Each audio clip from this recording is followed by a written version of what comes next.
Hello मित्र, जय माताजी। हूँ दियाबेन परमार अमरेली थी। मारी चेनल नु नाम दियाबेन ડીનું રસોડું। तो આજે આપણે ઓથમી જીરું આથશું કે આ આપણે બાયુને ઠંડક લેવા માટે આ બહુ સારું।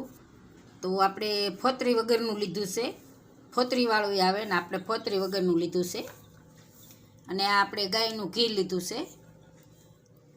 થોડાક આપણે કાજુ લીધા છે, અડધો વાટકો આપણે બદામ લીધી છે, અને આ એલચી લીધી છે, અને આ આપણે સાકર લીધી છે। તો પહેલાં આપણે ઘી ગરમ મેલી દેવું।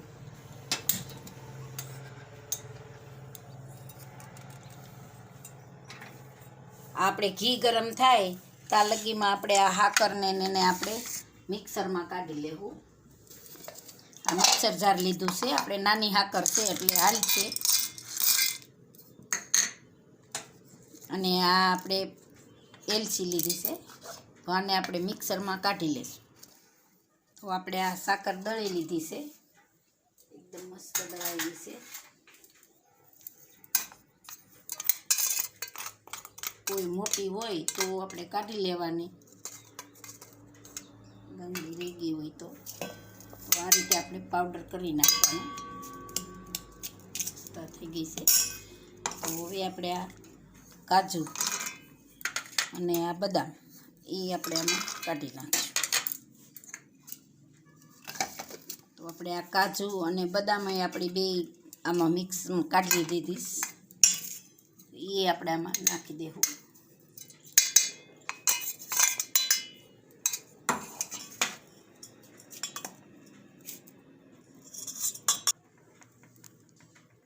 હવે આપણે આ ઓથમી જીરું નાખી દેવું। આ રીતનું સફેદ હોતન આવે।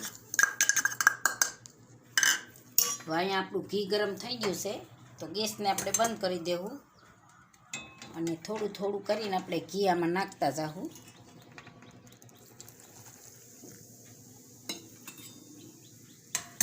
મિક્સ કરતા જાવું।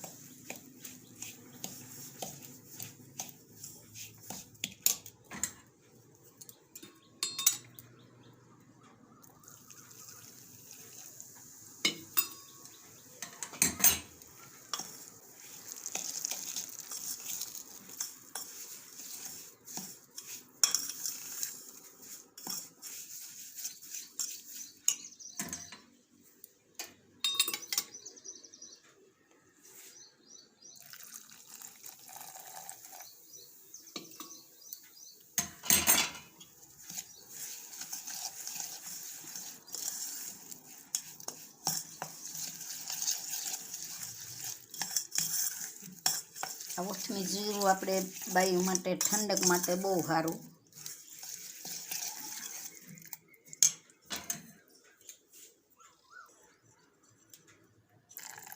તો આપણે આ બધું હવે નાખી દેવું।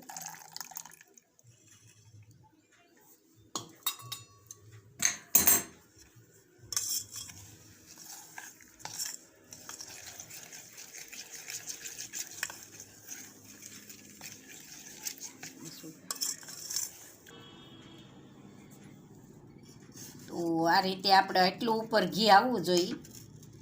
તો ફ્રીજ હોય તો આપણે ફ્રીજમાં મૂકી દેવાય કે ફ્રીઝરમાં મેલી દેવાય, નકર હવાર થાય તો એ તો જામી જ જાય।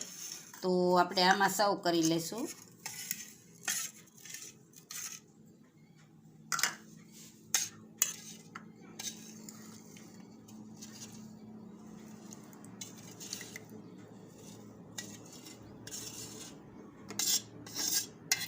આપણે વાટકામાં ભરાય એટલું રાખશું, બાકી આ તપેલીમાં ને તપેલીમાં રહેવા દે। તો તૈયાર છે આપણું ઓથમી જીરું। જો મારી રેસીપી પસંદ આવે તો લાઈક કરજો, શેર કરજો અને સબસ્ક્રાઈબ કરજો। બેલ આઇકન જરૂર દબાવજો। કોમેન્ટમાં બતાવજો કે તમને કેવું લાગ્યું ઓથમી જીરું।